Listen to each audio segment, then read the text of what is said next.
Sentir esse medo, a emoção pura, gente, a emoção genuína, é quase paralisante quando ela vem. Mas a cura real, ela só se dá com descobrir a ferida original e sentir a dor original. Olá! Olá, eu sou a Camila Dorásio. E eu sou Tayane Leonardi. E esse é o Vai Pela Sombra. Um podcast de duas amigas e psicólogas que descobriram os maiores tesouros da sua psique, mergulhando fundo na sua escuridão. E aí, vamos com a gente pela sombra?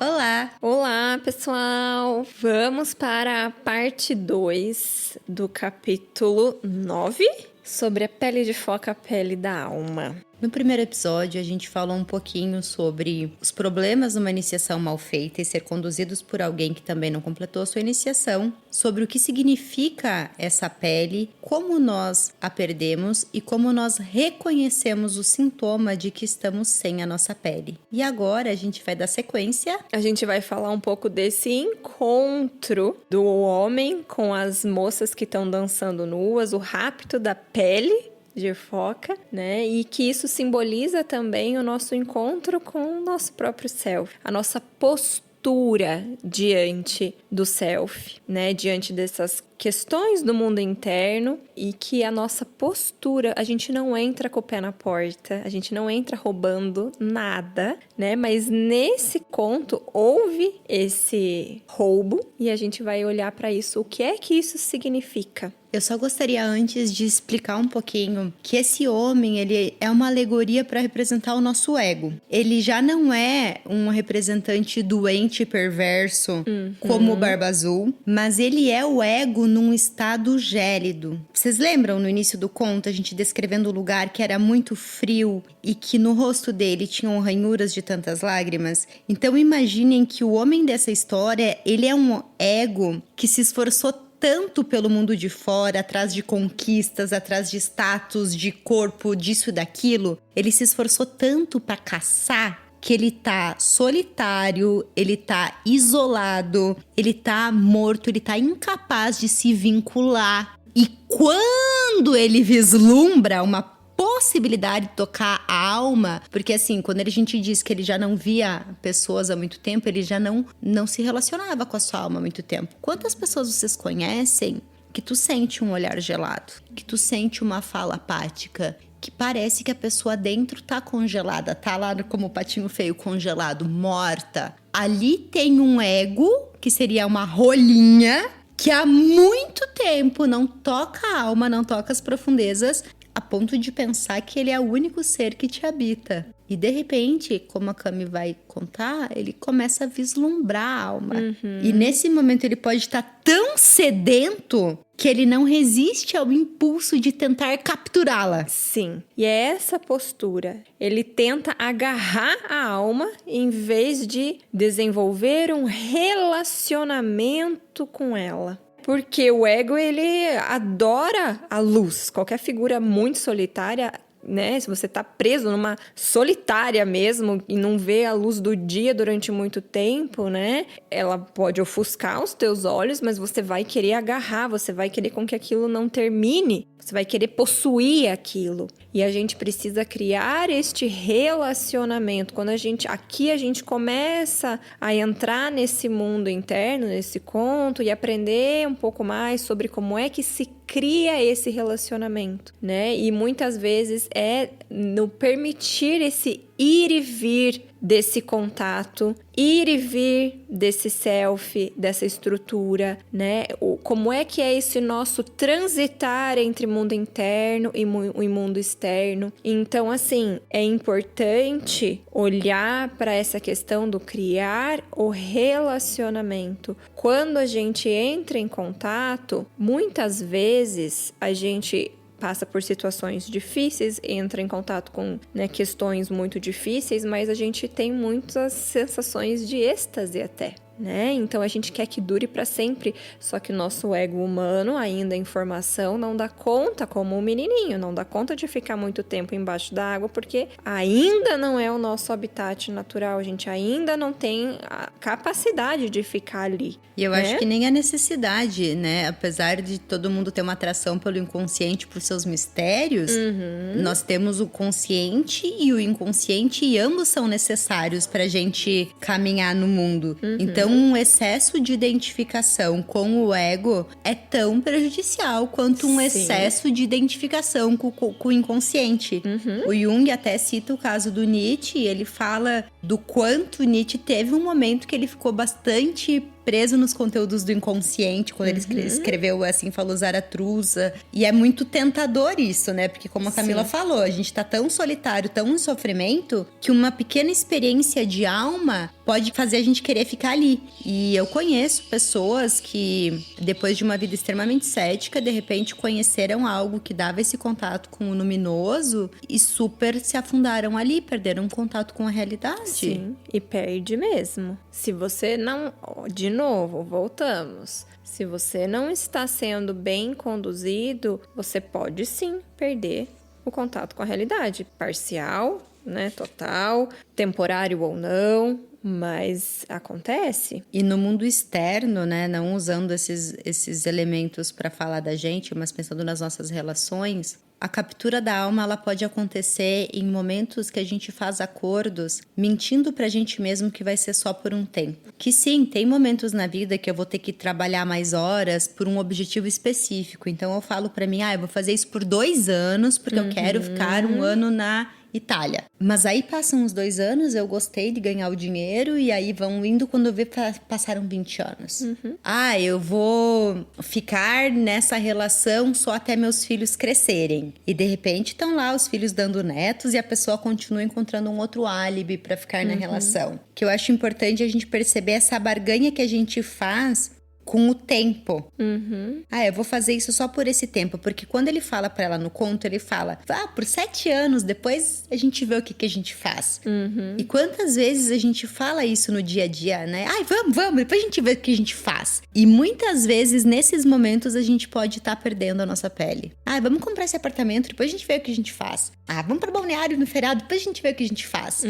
E as consequências dessas posturas irresistíveis são perdas de pele também. Sim. E no conto passado, né, a gente falou da questão da ponderação. Então, a gente tem sim que ter essa ponderação. Mas entender também, né, que é como a própria Clarissa traz aqui, é natural de um ego sedento querer se agarrar, né, nas questões luminosas, né, em tudo aquilo que nos faz bem, nos faz se sentir maravilhosas. A gente tem essa tendência de querer se agarrar disso com a mesma intensidade que a gente tenta se livrar daquilo que nos provoca dor. E é natural, faz parte do processo, né? Então, o que a gente traz aqui também não é para ser de maneira nenhuma um mecanismo para você ficar aí se julgando e se martirizando. E se você tá fazendo isso, olha para isso, né? A gente tá tentando apontar aqui reflexões para que vocês vejam como é que está. Se você tá se julgando sendo seu próprio algoz, atenção a isso. E atenção ao momento que você consente com o casamento com o que rouba a tua pele.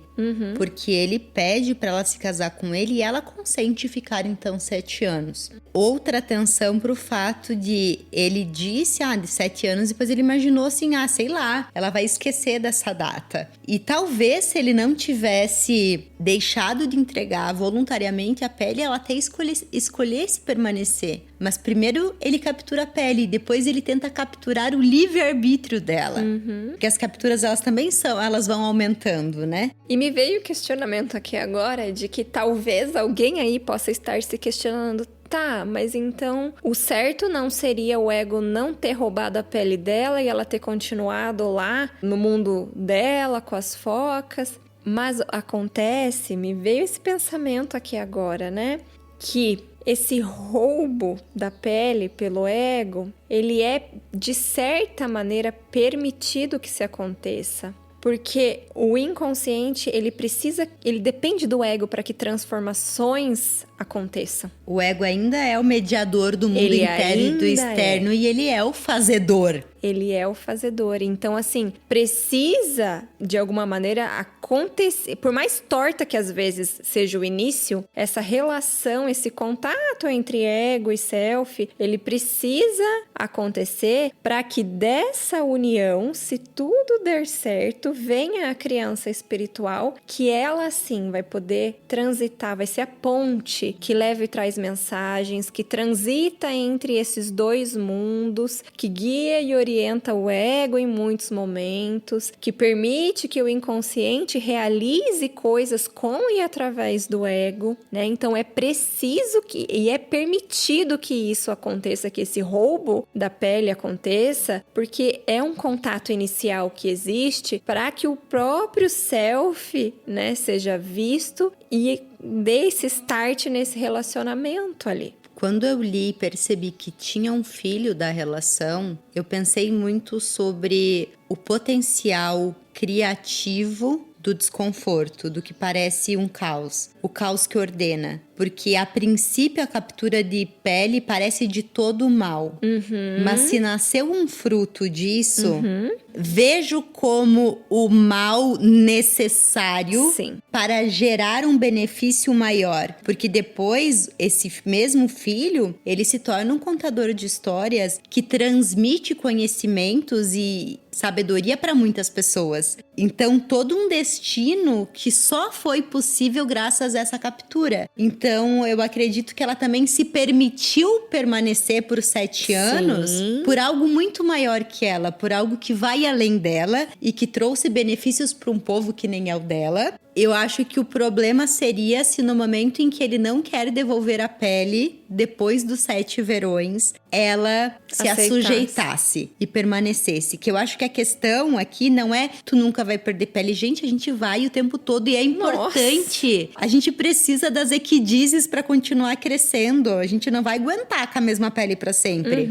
Mas é preciso saber o momento de encerrar um ciclo. É o não mais, o basta, o aqui já deu. E bancar o preço disso, né? E eu acho que o preço disso nessa história é a maior dor do mundo, porque ela tem que dizer não pro filho que chora e diz: mamãe, por favor, fique, né? Quem é mãe deve sentir visceralmente o que foi difícil, né? O quanto foi difícil ela sustentar um desejo dela, mas se ela permanecesse com o filho naquele momento, ela morreria. E mais pra frente, a Clarissa coloca: ao sacrificar essa sua necessidade de volta, ela está ensinando os seus filhos a fazer os mesmos sacrifícios quando crescerem. Ao se renunciar, você está ensinando os seus próprios filhos a se renunciarem quando crescerem. E isso é muito sério, né? E é uma relação de codependência que vai passando de geração em geração. Porque é muito grande o sofrimento de um adulto que a mãe abriu mão da própria vida em tese por causa desse filho. E agora esse filho não se permite ir para a vida porque ele se sente em débito com a mãe. Não se permite casar, ter filhos, mudar de cidade. A dívida é muito grande. É muito legal tu ter o que dá para as pessoas. Mas quando tu dá algo impagável, irretribuível, a pessoa sente que deve a própria vida para você. E às vezes inconscientemente, e aí fica preso em padrões de comportamento, como, né, na linguagem aí atual, fica preso nessas crenças limitantes, como todo mundo tá dizendo aí fora, né? Então, assim, a volta da mulher para o lar permite aos outros também o crescimento e o desenvolvimento. E é aí que mora a nossa responsabilidade em cada um dos nãos que a gente diz lá fora, em cada tijolinho que a gente coloca na construção do nosso próprio santuário. É uma responsabilidade não só com você e o seu próprio processo, mas com o coletivo, com o crescimento do outro. Nossa, eu até fiquei arrepiada aqui agora.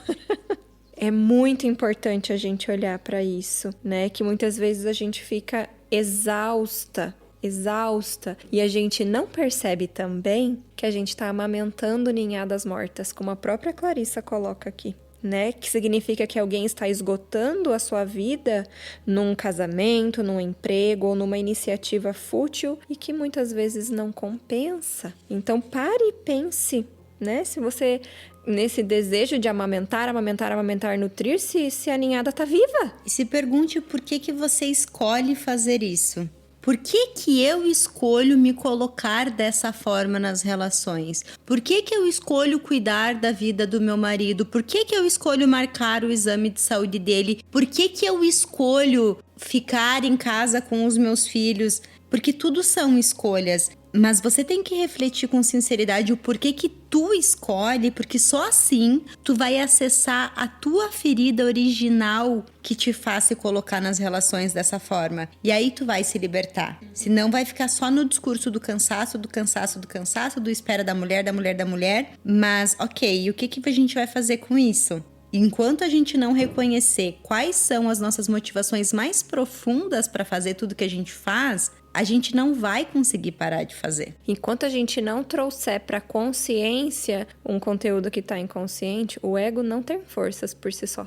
Não tem. Isso me lembra do conto O Cavaleiro Dentro da Armadura, quando ele fala assim, que ele usa a armadura porque ele tem que ir pra batalha, ele tem que matar os dragões e tem que. E aí primeiro perguntam pra ele, tá, mas por que tu escolheu ir pra batalha? E aí vão desconstruindo esse discurso dele do que ele tem que salvar e tá com a armadura. E eles chegam num ponto onde ele descobre que ele tem um profundo medo de ficar sozinho. Um profundo medo de não ter ninguém. Então ele construiu todo esse personagem matador, fazedor, salvador. Ele acredita que precisa ser assim, acredita que tá fazendo bem pra todo mundo, que o caos seria instaurado na Terra se ele não estivesse lá com seu latão. Quando, na verdade, ele tá protegendo um medo de ficar sozinho, para ele não tocar nesse medo. Então, qual é o teu grande medo que tá por trás de tudo que tu faz? E aí eu tenho uma triste notícia. Tu vai ter que sentir isso. Vai ter que sentir esse medo. Ai, eu senti a ansiedade. Ainda não é o medo. Sentir esse medo, a emoção pura, gente, a emoção genuína, é quase paralisante quando ela vem. É. Mas a cura real, ela só se dá com descobrir a ferida original e sentir a dor original. Exatamente. E a Clarissa, ela coloca, né, que o que a gente precisa aprender é a dizer alto lá, né, a colocar os limites, mesmo que isso irrite o outro. E vai irritar. E aí que você vai sentir, de fato, esse medo de ficar sozinha. Quando você se depara com a irritação do outro, vai dar pânico, vai dar aquele desespero, mas é ainda um pouco mais embaixo. É ainda um pouco mais pra dentro, né? Porque ainda não é a ferida original. Você só tá reconhecendo no mundo externo a projeção de algo, né? A projeção dessa ferida original que tá lá dentro e esperando. E que precisa de disposição, de coragem, de tempo, né? No livro aqui a gente consegue, né, perceber que a Clarissa coloca: é importante compreender que a volta ao lar não implica necessariamente em gastar dinheiro, mas gastar tempo. E essa volta exige uma firme determinação a dizer eu vou e de estar falando sério. E você pode simplesmente avisar já de costas: estou indo, mas vou voltar. Mas você precisa continuar na direção certa mesmo assim. E mais pra frente, em algum lugar, ela coloca, né, que é bom você ter uma valise do lado da porta, sempre pronta para quando você precisar ir. Né? Então, seja firme, seja breve. Eu tô indo, mas eu volto. E deixa que esperneiem. As pessoas, elas se viram, gente. Elas se viram. E se não se viram, muitas vezes faz parte do processo dela. Isso não tem nada a ver com a gente. Mas eu acho que tem muita gente que não pega a bolsa e sai porque tem medo de voltar e o outro não estar lá. Eu acho que o que pega não é só a reclamação, mas já entender a reclamação como: ai meu Deus, ele não tá gostando, ele vai me abandonar, ele vai ir embora. Isso é difícil de bancar também. Sim. Porque você tem que estar disposta a passar por isso. E saber que se a pessoa foi embora porque você é você e porque você tá cuidandinho das tuas necessidades, que bom. Que bom, então não era por você que ela esteve, mas pelos seus serviços prestados. E é bom que tu suporte, eu sei que é difícil, mas que tu suporte que as pessoas que estão ao teu lado pelas razões erradas, elas possam ir embora. E que é nesse momento que você de fato vai enxergar quem é esse outro. Como é esse outro? Algo que eu falo no início dos meus processos é: ao longo desse caminho, aquilo que não for verdadeiro na tua vida, que não tiver alinhado com o que é essencial para ti, vai desmoronar.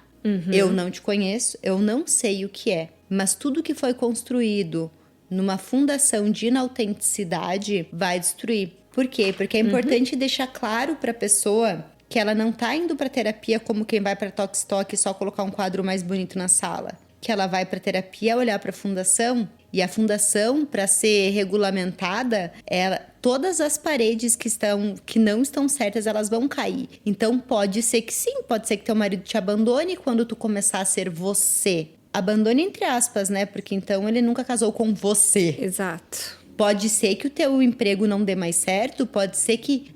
até tem uma paciente que é médica, que ela fala que desde que ela aprofundou no processo, ela perdeu um monte de paciente. Mas ela percebeu sozinha que as relações dela não eram sustentadas no trabalho que ela oferecia, mas nela se oferecer.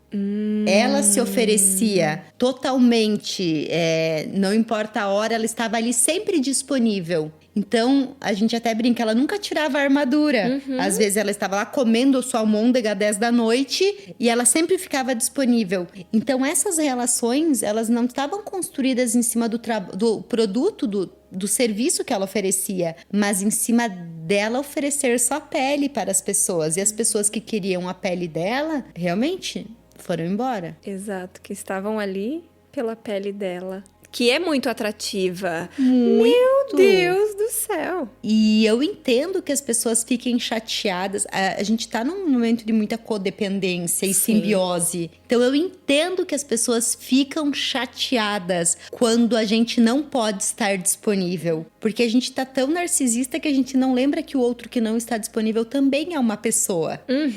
Outra coisa que eu acho legal da gente comentar aqui é o que é esse lar. De fato, né? E eu quero lembrar vocês algo que a Clarissa diz e que eu quero que guie vocês. Esse lar, esse santuário, ele não é um lugar físico. Esse lar é uma sensação ou uma disposição constante que nos permite vivenciar sensações não necessariamente mantidas no mundo concreto. O assombro, a imaginação, a paz, a despreocupação, a falta de exigências, né? Todos esses tesouros do lar deveriam ficar armazenados na nossa psique para o seu futuro uso no mundo objetivo. Então, assim, esse lar é uma sensação de lar. É uma sensação de estar em casa. Essas coisas físicas, né, não são o lar, elas são o veículo para que essa sensação de lar aconteça, né? Então, assim, a música, a arte, a floresta, o vapor do mar, o nascer do sol, a solidão, são todos veículos para que essa sensação, para que esse nosso retorno ao lar aconteça de fato. E, gente, vocês percebem, eu fico arrepiada, a preciosidade disso. Quando você experimenta que lar é uma sensação, porque isso ninguém pode te tirar. O mundo lá fora pode explodir. Você pode ficar sem casa, sem carro, sem dinheiro, sem filho, sem marido, muitas vezes com pouco alimento.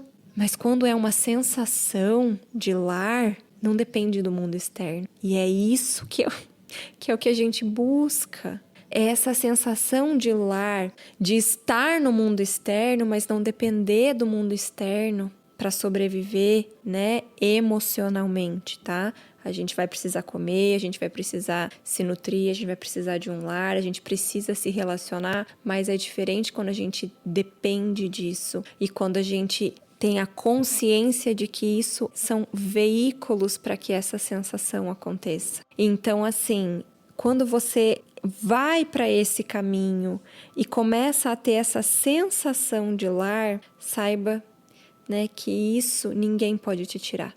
E mais um pouquinho atrás aqui ela colocou, né, que isso independe das situações externas e que muitas vezes são desumanas. A gente vive sim num mundo onde tem realidades completamente desumanas, né? Mas se a gente consegue fazer esse trabalho e atingir essa sensação, a gente atinge essa sensação. mesmo que as condições sejam desumanas. A gente pode olhar um pouquinho para a trajetória de São Francisco de Assis, muitas vezes de Buda, né, que renunciou tudo, né, e foi mendigar, foi passar fome, foi dormir com travesseiro de pedra, mas ali ele tinha a sensação de lar que independia do mundo externo. Então, né, a vida de São Francisco, a vida do próprio Cristo, ela é uma metáfora que nos leva para olhar para isso, que quando a gente tem essa sensação, essa conexão entre ego e self, essa sensação de lar, gente, o mundo lá fora pode desintegrar, que isso ninguém tira. Só que o quanto talvez a gente esteja vivendo inconsciente. Sim, total. Que existe esse lar, que ele tá disponível para todas as pessoas, que qualquer pessoa, em qualquer momento, o mais cruel dos bandidos pode acessar esse lar interno se ele decidir, se ele se disponibilizar verdadeiramente. Talvez por isso a gente tá numa busca tão ávida por coisas externas. Sim. E é muito louco pensar que a gente realmente acredita em alguns momentos que quando a gente tiver determinada casa, ou morar em tal cidade, ou ter tal carro, a gente vai ter uma sensação diferente. E pra mim a história prova que não. Porque se a gente pensar que um rei do passado, que era o mais rico, ele tinha uma vida sem saneamento básico, sem esgoto, e ele era o rei, né? O Rockefeller, que também foi mais recente agora, que tinha muito dinheiro. Era uma vida muito diferente da nossa, bem menor do que alguém de classe média baixa hoje. Então, não é ser o mais rico, o mais poderoso, o mais rei, porque eles tinham muito menos do que a gente já tem. Sim. Então, se fosse de fato o material que fosse nos dar uma nobreza, um poder, hoje todo mundo que tem energia elétrica e saneamento básico já se sentiria assim. Então, não é a casa toda com uma parede de vidro, porque talvez daqui 30 anos isso seja comum para alguém. A gente busca avidamente fora, porque primeiro, uma parte nossa sabe que existe essa sensação. Exato. E segundo, porque outra parte não sabe que ela tá dentro. Exatamente. E assim, gente, essa é a meta. Essa é o norte para onde a gente está indo. Agora, se a gente vai alcançar isso, né, em que intensidade, é outra questão, né? Então, pode ser que no começo a gente tenha vislumbres dessa sensação, que a gente tenha em alguns momentos, né? Mas a partir do momento que a gente acessa isso e tem essa sensação, a gente, igual o cachorrinho do Manaue, a gente sabe o que a gente tem que fazer, para onde a gente tem que ir, e a gente vai indo nessa direção e tem firmeza para ir para essa direção, para voltar para o lar, porque sabe, né, que essa é a meta. Mas, ao mesmo tempo, a gente ainda vai se perder bastante nos sapatinhos vermelhos. Na tua experiência, agora que tu sabe, tu é consciente que existe esse lar, que você nutre ele, tu sabe um caminho para tocá-lo intencionalmente? Tu consegue acessar essa sensação intencionalmente? Você tá me perguntando? Aham. Consigo. Qual é o teu, gente, é bem individual, tá? O teu caminho de como que eu volto para casa? Agora, para mim, intencionalmente, é através da música e de determinados tipos de música que eu sei que eu transcendo e através da imaginação ativa. É o meu caminho de volta para casa. Intencionalmente, é onde eu sinto essa sensação. Mas, gente, eu não fico escutando música o tempo inteiro e nem fazendo imaginação ativa o tempo inteiro. Esse processo é o trabalho que vai sendo feito até essa sensação de lar e se fixando cada vez mais e ficando cada vez mais acessível. Então, é a meta. Né? São lugares que eu sei onde eu vou lá me revigorar, onde eu vou lá para não esquecer de qual é a meta, onde eu vou lá sentir como é esse vislumbre dessa meta, desse lar, né? Então, para mim, intencionalmente, onde eu sinto mais forte, tá? Tem mais a Diksha, que é uma energização através da imposição das mãos, assim, né? Mas é onde eu vou. E te ouvindo, eu penso a minha, né, é um método que eu faço que é Synergy Place. São 15 minutos toda manhã. E eu achei tão importante quando me falaram que era todos os dias, porque antes eu procurava ou porque eu estava muito bem, ou porque eu não estava bem. Esse caminho de volta para tocar essa sensação de força interna, de quem eu realmente sou, nutrir essa minha relação comigo, com a minha alma no nível mais profundo. E ali, por ser diário, é muito legal, porque às vezes eu tô só indiferente, mas tu também colocar o tijolinho que vai criando o teu caminho de volta para casa quando tu tá indiferente, vai tirando a barganha que às vezes a gente faz com a alma, de recorrer a ela no êxtase ou no desespero. Vai ficando habitual esse encontro e ao mesmo tempo não apegado, porque ali 15 minutos, acabou. Não é hoje tá bom, estou com vontade, não gera uma dependência. Sim. Gera liberdade. Liberdade. E o que foi importante, que é quando a Cami falou dos santuários e de as pessoas não gostarem quando tu começa a se priorizar, se a gente respeita a nossa escolha, com o tempo as pessoas elas começam a respeitar também. Por ressonância, todo mundo que convive comigo sabe que eu posso estar em qualquer lugar do mundo, eu vou acordar e vou fazer isso. A não ser que alguém morra, que ainda não aconteceu nesses 15 minutos, eu nunca não fiz. Exatamente. E é tão fantástico, porque você vai suportando. Aquilo é aquilo, você precisa disso pra viver, literalmente. E é uma obediência à minha alma. E foi tão legal na educação do meu ego, né? E de seus impulsos, assim. É uma obediência. Eu sou obediente a essa minha decisão e colho os frutos a longo prazo disso. Numa das aulas da pós, a gente estava estudando sobre alquimia, os alquimistas, né? E aí eu lembro de uma pergunta que a professora fez: qual é a principal característica, né, que o discípulo tem que ter, né, nesse processo de aprendizado, e é obediência. O nosso ego precisa ser obediente aos desejos da nossa alma, no sentido de se individuar. E aí algumas pessoas podem falar: como assim ser obediente? Demorei tanto para me liberar dos dogmas dos meus pais e dos meus grupos. Só que é uma obediência diferente quando tu não tá obedecendo a um valor, uma ideia ou uma verdade. Não é uma obediência cega. E é uma obediência à alma. As leis que ordenam como tudo deve ser feito, que não são leis humanas. Não são. São leis universais. É a tua alma que verdadeiramente sabe qual é o teu caminho, que tem a bússola para você. Então, é como seguir o GPS da alma. Essa obediência. Exato. Eu acho legal, né, uma parte aqui na página 326, que ela fala: quando está na hora, mesmo que você não se sinta pronta. Em muitos momentos eu não me senti pronta e eu tive que segurar no puta merda e ir. Gente, eu acho que a gente nunca tá pronta. Nunca. Que bom que às vezes, na minha vida, eu não sabia que eu não tava nada pronta. Porque se eu soubesse o quão requenguela estava, eu nunca teria me movido. Mas agora... É verdade. Eu acho que, de fato, a gente nunca tá pronta. A gente vai se... Como diz Rumi, é caminhando que se faz o caminho, é caminhando que se apruma o discípulo, que se apronta. Sim. E muitas vezes parece que você vai caminhar para um desfiladeiro. E você tem que dar o passo, porque daí o chão ele vai se fazer embaixo dos seus pés muitas vezes. Nietzsche de novo. Nietzsche de novo. Nietzsche super presente no podcast. E muitas pessoas, né, quando você diz isso de todos os dias, muitas pessoas se perguntam: tá, mas quanto tempo, né? Quanto tempo eu reservo? Eu não tenho tempo. A Clarissa coloca, gente, algo muito maravilhoso. Quanto tempo? O máximo de tempo possível. Qual é o máximo de tempo possível para você hoje? É 1 hora? É 2 horas por dia? É 5 minutos? E antes de você decidir, eu faço um desafio. Passe 1 semana da escuta desse episódio e perceba quantas horas você passou nas redes sociais. O celular mostra isso. E depois me diga se tu tinha tirado um tempo maior ou menor para a tua resposta de máximo tempo possível para mim.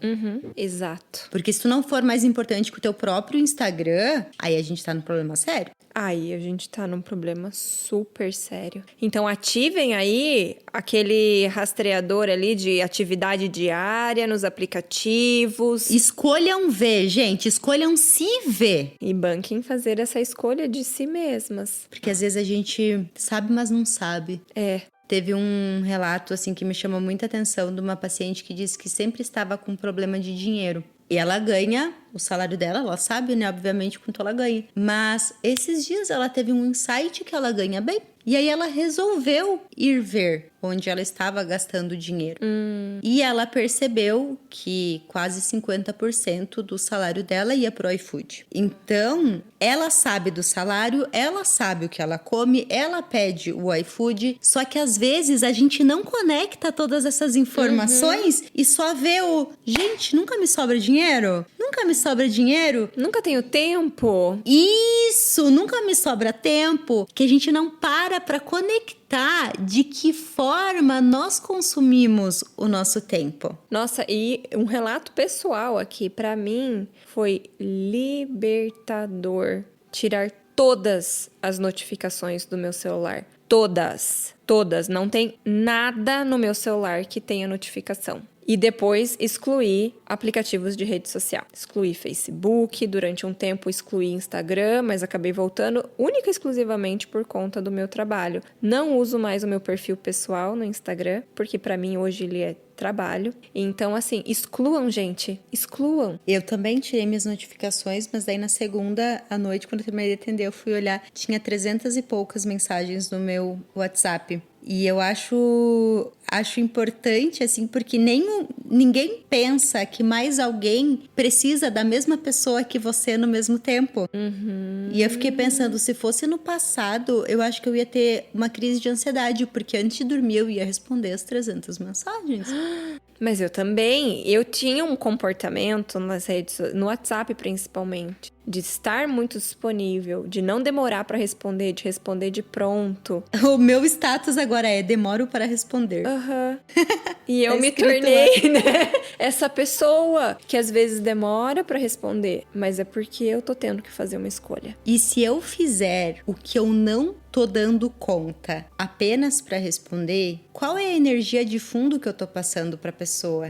Cami, você que é minha amiga, tu sabe quantas vezes eu já não respondi, tu também. Se tu me manda uma mensagem e eu, por culpa, por não saber dizer não, por ter síndrome de boazinha, se eu te respondo, mas te respondo com raiva, eu posso ser bem querida na frase, mas aqui dentro eu tô com ruim. No longo prazo, tu acha que isso beneficia ou acaba com a nossa relação? Porque em algum momento esse ruim vai se tornar um ranço, depois por uma coisa nada a ver eu vou te dar uma patada e acabou. E isso aconteceu, acho que eu até já falei, né, num outro episódio com uma amiga, né, que ela me pediu desculpas por ter demorado dias para me responder, porque ela estava focando, né, não estava bem, estava focando nos seus processos internos, e eu falei, eu teria ficado triste se você tivesse me respondido e tivesse se negligenciado. Sim. Porque, por exemplo, se for algo urgente que eu precise, sei lá, da Thay pra alguma coisa, a Thay não me atendeu, eu vou ter que me mexer pra ligar pra outras pessoas, pra ligar pra polícia, se for o caso, pra resolver o meu problema, mas não pode depender da Thay. Se ela me ajudar, vai ser ótimo, maravilhoso, incrível, mas é minha responsabilidade dar conta do que tá acontecendo aqui. E todos nós somos adultos. Todos nós temos uma vida com várias demandas. Então, porque ser adulto é cuidar da própria comida, é trabalhar, é ter relações, é dormir, enfim, é hobby. Então, pensa que cada uma das pessoas que você convive, elas têm todas essas panelas em cima do fogão. Se a colher de pau delas não estiver disponível para você na hora que tu quer ajuda para dar uma mexida, não é porque você não é amada, não é porque você não é importante, é porque provavelmente ela tá girando as mãos e pés muito rápido para garantir que o próprio arroz não queime. Mas às vezes se você pedir, ela vai deixar, ela vai queimar a coisa dela por não suportar te dizer não. Ou você vai queimar tuas coisas para não suportar dizer não. Eu acho que isso só leva as nossas relações pro menos, porque isso gera cobrança. Sim. Eu acho que as demandas, eu acho que tu me disse essa frase uma vez, que as demandas das pessoas carentes são como o abraço do afogado. Foi tu que me disse essa frase, né? Gente, imagine alguém se afogando, você vai lá... E é isso, não tem o que a gente faça, nunca é bom o bastante. E a gente quase se afunda junto. Sim. E o que acontece quando a pessoa tá se afogando e você não sabe? Você não é bombeiro, você não é socorrista, você se afoga junto. Então, assim, por mais que você queira ajudar, muitas vezes você ajuda chamando um bombeiro. Você ajuda chamando um socorrista. Não é você indo lá, né? Então, muita atenção. Tem uma parte aqui que serviu justamente pra mim, né? Independente independente do tempo dedicado ao lar, 1 hora ou dias, lembre-se que as outras pessoas podem cuidar dos seus gatos, mesmo que os seus gatos digam que só você sabe cuidar deles direito. Isso foi pra mim, gente.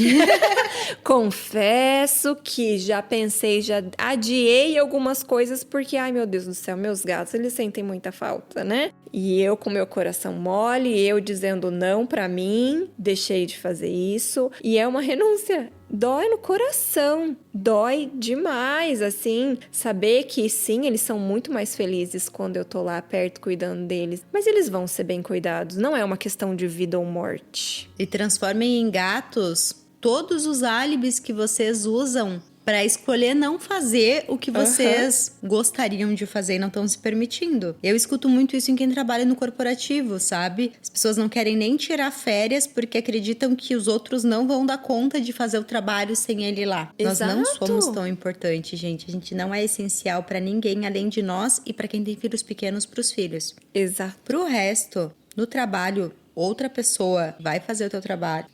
Mesmo o nosso trabalho que é pessoal, tem excelentes psicólogos, o paciente sempre vai achar outro excelente psicólogo. A gente só não é substituível pra gente mesmo. Se não tiver a gente, não tem a gente. E quem é o agente? Quem é esse agente? Ela dá uma pista aqui, né? Do que é essa mulher selvagem, do que é esse agente, né? É a combinação de bom senso e senso de alma. Né? Então, assim, é a combinação do ego e da alma. E se não tem a gente, não tem o agente com A maiúsculo. E aí a gente é objeto. E aí a gente é objeto, né? Então, pensem com muito, muito, muito carinho, né? E eu sei que vai doer fazer essa escolha, né? Eu sei que muitas vezes dói escolher você mesma. A gente sempre, quando a gente escolhe uma coisa, a gente deixa 1 milhão de outras para trás. E isso faz parte da vida, faz parte do nosso crescimento, amadurecimento, do que a gente veio fazer aqui. A gente veio aprender a suportar fazer escolhas. E só escolhendo-se, você pode se tornar uma pessoa realizada. E só pessoas realizadas conseguem dar de forma genuína. Experimentar o amor da maneira, né, mais pura possível. Sem tanta projeção, sem tanta inconsciência, né? Então, assim, experimentar o amor mesmo, né? O amor possível. O amor possível. E que não tem nada a ver, muitas vezes não tem nada a ver com o que a gente vem experimentando ao longo da nossa vida. Não, porque é tanta falta emocional que eu não quero alguém que troque emoções comigo, eu quero alguém que me abasteça. E a gente tá aqui para aprender, né? Abastecer-se. Abastecer-se. Que fonte é essa que me permite ir abastecida para o mundo? Como eu me abasteço? Porque aqui volta a questão que a gente fala do diário, né? O carro, 2 semanas, 1 semana, a gente para lá, gasta muito dinheiro agora, põe gasolina. Abastecer esse ser que está emergindo. Esse ser que tá louco a vir a ser. E que a gente precisa fazer a nossa parte para que ele venha a ser. Nós somos destinados a que ele venha a ser. Ai, gente, é muito forte isso tudo, assim, para mim. É que quando a gente toma uma consciência mais funda de que a gente é destinado a ser quem a gente nasceu para ser, isso implica que nós somos também destinados a nos desprender de tudo que não somos. Sim. É uma mistura de alívio, então não era, com desespero. Sim. E excitação. Sim, é essa mistura mesmo.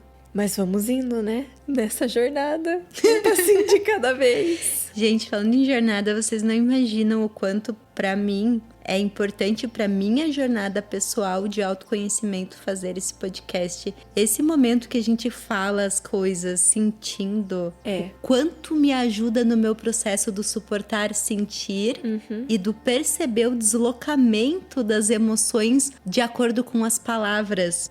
Porque eu acho que não é um terapeuta nos ouvir que cura, mas a gente ser obrigado a se ouvir que cura. E o podcast é muito isso. Total. Esse episódio aqui, eu tô o tempo inteiro. Olha aqui, eu tô arrepiada. Ó, eu tô arrepiada. Olha, eu tô arrepiada. E é mágico perceber essa conexão de alma e corpo. Porque é no corpo que se manifesta, que eu sinto que tem os sininhos tocando da minha alma, dizendo: é isso, é isso, é esse o caminho. Você já experimentou, né? Eu sei do que é isso que a Thay tá falando. Eu sinto isso que a Clarissa escreveu no livro. Tem muitas outras coisas aqui que eu só vislumbrei ou que às vezes passam batido porque ainda não vieram pra consciência, tá? Mas é muito importante esse podcast para que a gente cresça, né? Enquanto psicólogas, enquanto amigas, enquanto indivíduos, enquanto podcasters.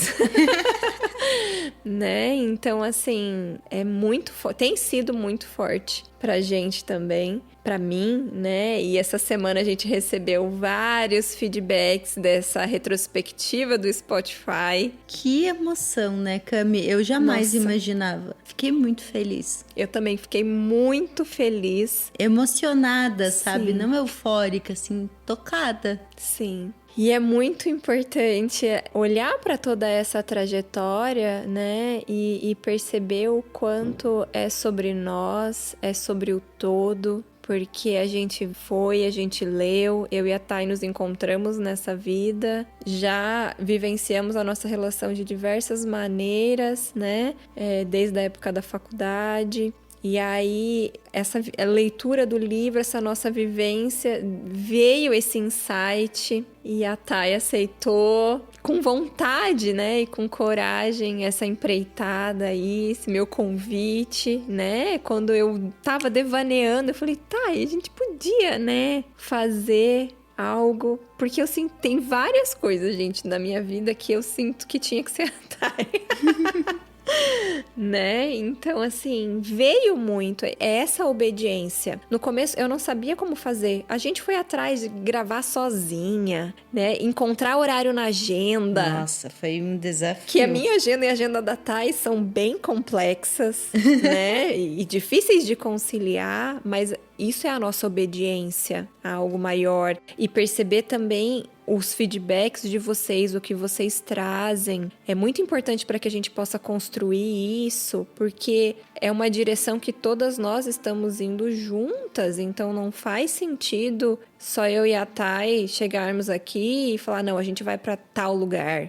A gente está indo juntas, todas. E eu acho que nesse projeto, nosso objetivo nunca foi chegar em alguém específico e nem chegar a alguém.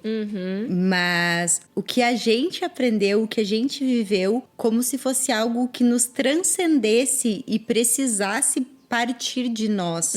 Eu tenho essa sensação, pelo menos, de... Ao mesmo tempo que me ajuda muito no meu processo pessoal, no meu profissional, porque me coloca em desafios, sai totalmente da minha zona de conforto, eu sinto que era algo que eu não poderia não fazer. Sim. Eu não tinha a opção de não fazer. É algo como um movimento da alma mesmo. Sim. E muitas pessoas perguntavam pra gente, né? Algumas pessoas, não muitas, mas algumas pessoas perguntavam, ai, como é que tá? Quais são as métricas do podcast? Eu falava, gente, eu não sei, eu não olho, né? E aí eu comecei a olhar, né? Pra poder responder algumas perguntas que vinham e tal, né? Mas, de verdade, não é algo que a gente se prenda, porque é isso que a Thay falou, a gente não tem como não fazer, independente de números. É algo que a gente tem só que obedecer. E no momento que a gente pensar em métrica, que a gente pensar o que as pessoas querem ouvir, o que as pessoas gostam, o nosso objetivo vai se perder. Porque a gente não nasceu para ser e para manifestar o que alguém quer ouvir, o que alguém gosta. O podcast, como um ser, também é algo vivo. Sim. No momento em que a gente pensar em como vai chegar e não no que a gente tem para dizer nesse momento, a gente se perdeu. Completamente, né? Então, assim, é essa união do todo, ao mesmo tempo que que a gente quer ouvir vocês e que é muito importante que vocês tragam pra gente o que é que tá tocando aí, como é que tá sendo pra vocês essa experiência. A gente não se importa com as métricas em si. Isso, com ser aceito, com falar a coisa que tá em voga, né? Até porque a gente, sinceramente, eu tenho muito claro pra mim que esse caminho das profundezas não é pra massa. Isso, eu acho que você se expressou melhor do que eu, que seria no sentido de não falar pensando em ter aprovação geral, porque é uma proposta que só quem já tiver com o ouvido muito disponível vai ser capaz de ouvir. Que a gente espera que vá crescendo, que essas luzinhas internas elas vão sendo acesas, né? Mas não tem como a gente fazer o parto de alguém que não esteja grávido. Então, saiba que cada uma de vocês que ouve a gente aqui, cada um, porque eu sei que tem homens também, né? Pessoas jovens e mais velhas, saiba que a gente sabe que aí tem uma sementinha, que você tá gestando o seu próprio processo. E é isso que conta pra gente. É que saber que pessoas como vocês existem. A gente cantou um canto alinhado com a nossa alma. E ter pessoas escutando significa que nós não estamos sozinhas. Já tem mais pessoas com a gente. E juntas a gente tá construindo esse podcast. Ai, gente, olha, muito, muito, muito, muito obrigada.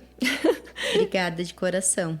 E eu acho que a gente vai precisar aí de um terceiro episódio, porque a gente não esgotou ainda esse capítulo, que tem muitas e muitas, muitas coisas para serem vistas. Essa é a nossa última gravação do ano, né? Esses episódios vão ao ar ainda esse ano. A gente vai fazer uma pausa aí para descansar entre Natal e Ano Novo. E voltamos com mais episódios em janeiro. E surpresas em janeiro. Ai, sim, a gente está preparando algo muito legal para vocês, nossos ouvintes. E em janeiro a gente conta essas novidades.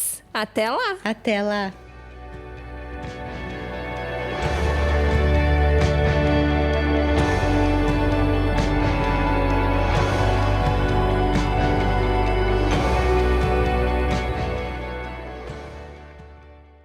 Este podcast foi editado no Estúdio Papaya. Saiba mais em opapaya.com.br.